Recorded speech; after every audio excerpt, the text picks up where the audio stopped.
Hello, everyone. Welcome back to the South Carolina Disaster Corps podcast, the exclusive podcast that is dedicated to the education of South Carolinians in a variety of topics within emergency preparedness, and the only one that strives to apply that knowledge to increase community awareness, resilience, and service.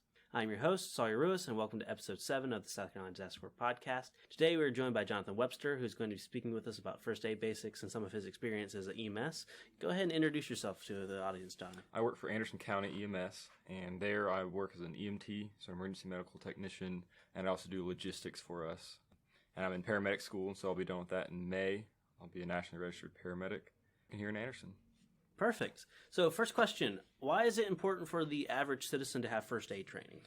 That's like a jam-packed question. So what I usually say is everyone calls us EMTs and paramedics, firefighters, law enforcement, they call us the first responders, when in reality we're emergency responders.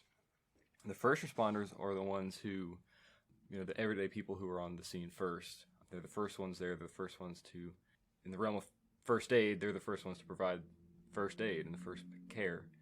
And then they call us, the trained emergency responders, to come in and then provide that care and ultimately definitive care at the hospital. And so it's super important that, the average citizen have at least basic first aid training. The basics are, the most important basics I think are like CPR and AED use, and a newer type of training that's come out over the past few years, which is stop the bleed training, which teaches people to stop life-threatening hemorrhaging using tourniquets and direct pressure and stuff like that. And for most of the members of the audience who probably don't have any of those trainings, both myself, Cameron, and Jonathan are all trained in all those. They're really not that difficult. They're all very simple trainings. It's super simple, and it only takes a matter of, you can go from training every single day of the year to just a couple hours of class, and then you know how to do it. Definitely. I remember we were in CERT class together, and we did AED training, and I was under the impression that AEDs would be a lot more complicated than they are, but they literally tell you what to do. They literally speak to you, and it's really cool. You open it up, and it walks you right through it, and it tells you what to do, and yeah, it's the easy. I mean, a monkey can do it. Yeah. Literally. So. It's incredible just how far all that's come. So those are the basics of first aid, those categories. In your opinion, what are some ways that citizens can receive first aid training? Where should they go? There's a lot of different places that offer first aid training, whether it be online or in-person classes. Obviously, in the days of COVID, a lot of stuff is online now. It's actually pretty miraculous how that's worked out. The technology allowing us to learn those things online. Even us as emergency responders, we have to do a certain number of training every year to maintain our certifications. And we can get a lot of those online now, especially because of COVID, which has been great for me. I did my online CPR refresher I think in August. But as things start to open back up with COVID and people are able to go and meet in person, the Red Cross is a great resource for classes. They teach, everything from babysitter first aid to advanced first aid. They even teach some first responder courses. The AHA, American Heart Association, is a great resource. That's who I'm certified through in advanced life support stuff as well as basic life support stuff, trainings. ASHI, American Safety Health Institute, they're another great resource. I teach through them. I teach CPR. I think I'm certified to teach 9 different courses in first aid. Basic stuff, wilderness first aid. Stuff that's just, in my opinion, is great, valuable stuff for other people to know. So those are some good ways to get some specialized training beyond the basics, right, is to go to places like that and pick up that kind of training. Right. Now, in your own time, what do you do to train? Or what should the audience do to keep up to date in their own time other than those refresher courses? One thing I like to do is to read scientific journal-based medicine, because every day there's new stuff coming out. And for me, working on an ambulance, running 911 calls, I work under a set of protocol. And so for me to refresh on my protocol and continue learning what I have to do in certain situations, that's how I tend to train more. Also, the skills that you don't use often are the ones you need to train in more. And so for me, we don't run a lot of pediatric stuff. And so I want to train in that more because it makes us uneasy when we get that kind of stuff. And so same goes for just average people looking to get first aid training, is things that you don't think you'd encounter, those are probably what you should train in the most. Once you have a set understanding of the other type of training.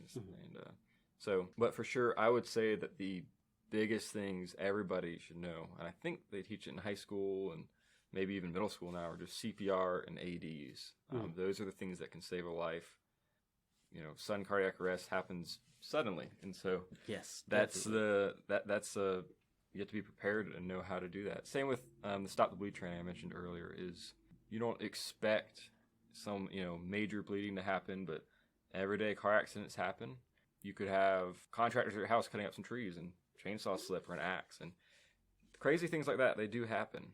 I have firsthand experience with that, and so having people get that training is really vital to saving lives. And definitely.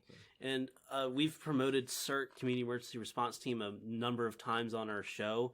Both of us highly recommend that you get involved with that, because you get a lot of really good training and you get to work with a lot of really cool people, good people during that. So that's another resource that the audience, you guys should really try to look into and use. I just, right before coming here, I just left the final exam for the CERT class they're doing this semester at AU. Did a mass casualty exercise at the Emergency Operations Center. So definitely. Now, you mentioned you work on an ambulance, and I would actually like to hear some of your stories, and you can share to the audience about working on an ambulance. But before we get into that, if someone's interested in becoming like a paramedic or EMS, what kind of steps should they start taking to get to that? Yeah, so there's 3 basic levels in emergency medical services, EMS. You have the EMT, Emergency Medical Technician, which is what I'm currently certified at and have been for about 3 years now. Then there's an EMT Advanced, and they're able to do some more advanced procedures. Then there's a paramedic who they do a lot of advanced life support stuff. So they can start IVs, they can give a lot of medication, they can do advanced airways, procedures like that. So if you want to get involved in that, there's a national shortage of people getting involved in this profession, which is unfortunate because it's a great profession to be in. But if you want to get involved, your local technical college will definitely have a program to offer. There's even online classes to do now. So this paramedic program I'm in, we started July 13th, and it's a hybrid program to get me a fast track to my paramedic. So it's a 10-month program, and it's half online, half in person. So we did all of our didactic textbook knowledge-based learning online, and now we're doing all of our clinicals in person, so we're close to home. But you can do an online program, you can do in-person classes. There's a lot of opportunity. For people that are still in high school that might want to be interested, there's Explorer programs or junior programs. That's how I got my start when I was 15. You go ride as a third person on an ambulance with an EMT and a paramedic, and you go run 911 calls and see if that's what you want to do. And that's what I recommend to anybody that wants to get into it. Perfect. So some stories from the back of an ambulance. Let's. I know recently we were speaking before the show that you had a train derailment. Unfortunately, that was a little bit boring from what I've heard. But thankfully, yeah, I'm about to say, boring is good. It is good. Train derailments can be pretty bad. Yes, they can go very bad. The way it got dispatched to us, what's today? Wednesday, Monday. We would have been at that. It got dispatched as like 4 train rail cars overturned, unknown substance spilling out. So everybody from the county is responding because unknown injuries, and we get there and it's none of the rail cars are actually derailed. They're just slightly offset the railroad tracks, and they're actually carrying a paper product, so nothing hazardous, no injuries. And so it ended up being more of a technical job placing the train cars back on the rails. Gotcha. That's more engineers. That's more firefighters and engineers in the railway system. Our last guest, Andrew Culp, was also at that scene, and that's what he got to do. That's what he He's got the to firefighter do. there. Yep. So, have you gotten to do any fun stuff for your clinicals with becoming a paramedic? So, as an EMT, we do a lot of. We're trained in basic life support, so BLS, basic life support, and we can give some medications and stuff like that. Becoming a paramedic, I'm able to do a lot more for my patient, and so I'm able to start IVs, intraosseous infusions into the bones. I can intubate advanced airways, give a lot of medications. I think there's 137 medications I'm trying to learn right now. So to me, that's fun. I get to use my knowledge and skills to treat people in the emergency setting. I'm also getting to work in the hospital a little bit. I have to get 200 hours in the hospital of clinical time. And so I've never worked in a hospital, so getting to be in the hospital is pretty interesting. Different pace for sure. And I've got to do another 300 on the ambulance for a total of 500 hours, which is different working as from being an EMT the past 3 years to becoming a paramedic. It's very different, my role, my responsibility. Definitely. In fact, working in the hospital, that must be quite a shift. Yeah, it's different. You know, on the ambulance, I'm working either a 12 or 24-hour shift, and I may be running 20 calls in those 24 hours, or I may only have 4 or 5 calls, depending on where I'm stationed. But in the hospital, it's pretty steady. Mm-hmm. You're always having people come in, whether they're coming in via ambulance or they walk in or drive themselves, whatever it may be. And I get to see a wide array of different people. So on the ambulance, typically people utilize 911 for emergencies, how it's intended to be used. Not always. And so you get more critical things, more critical patients in different cases. But in the hospital, you get all of it. You get, you know, the critical stuff. You also get, you know, I stubbed my toe or I've got a stomach ache. And so getting to reorient my thinking of, hey, this is how I need to treat this person. It's not quite an emergency setting, but they do need this treatment. And that's what's been enjoyable for me, is learning a different pace and a different side of it. I definitely prefer the emergency stuff on the ambulance. That's more my pace. But Gotcha. So you prefer the more fast pace. I do. But I think it's good that you're learning to also the slow pace side of medical services as well. The fast paced stuff's not, you know, some people can do it for a whole career. In my opinion, it's not quite sustainable for me. It's hard working 24-hour shifts. Or I enjoy it while I'm young, but getting to understand the other side of it makes me think, okay, I might want to do that in the future. Gotcha. And going a little bit off topic, you also work logistics. I do. With, for those of you, Dr. Howard Murphy. We work closely with him. Mm-hmm. So you work logistics. What is that like? So for logistics, Anderson County EMS, in of ourselves, we run QRVs, quick response vehicles, to back up the private EMS services. They provide ambulances that can transport. Our quick response vehicles each have one paramedic on them, and they're able to go work autonomously and begin care before an ambulance arrives or to back up an ambulance. And so we run 7 of those right now. And we, as far as logistics go, my job is to maintain the vehicles, make sure they're up to date on the service and all that. But more specifically, restart their equipment, all the supplies they use.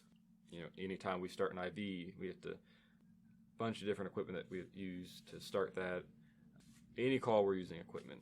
Even if we're just putting a Band-Aid on somebody. When they run low on Band-Aids, I go take them some Band-Aids back to their truck so they can stay in service. Let's say logistics is often overlooked, but it is one of the vital pillars of any organization. Yeah, certainly. I think that we're getting close to our time, so that'll be all. Thank you for coming on the show, Jonathan. It's been great having you, and I'm sure our audience is going to love hearing all of this about first aid. You're very welcome.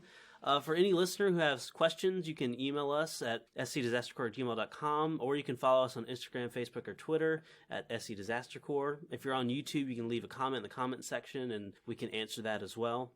You're able to find our podcast on Spotify, Anchor, Apple Podcast, Google Podcast, Breaker, Radio Public, Pocket Cast, and Overcast, and of course the YouTube channel as well. For anyone who's listening on our hosted sites for the podcast, you can hit the follow button to stay up to date with the podcast. For anyone on YouTube, of course, you can hit the like button and subscribe for more content. And if you hit the little bell notification button, you'll stay up to date with new videos. If you want to learn more about SC Disaster Corps AmeriCorps United Way, you can visit unitedwayofanderson.com. Thank you for being with us today at the South Carolina Disaster Corps podcast. Just so everyone knows, we're going on hiatus for December and most of January. Cameron and I are both being sent home from university, so we will not be in Anderson and we will not be working in the office anymore, not seeing each other. So we're going on hiatus. It's kind of unfortunate. I may be able to still put out a weekly shout out every now and again, but I'm going to be working on other projects. So again, thank you for being here, and sorry about the hiatus that's coming up. But we hope that you come back when we get back into the swing of things in mid-January. So again, thank you, thank you, thank you. Your support's been greatly appreciated. And remember to stay prepared.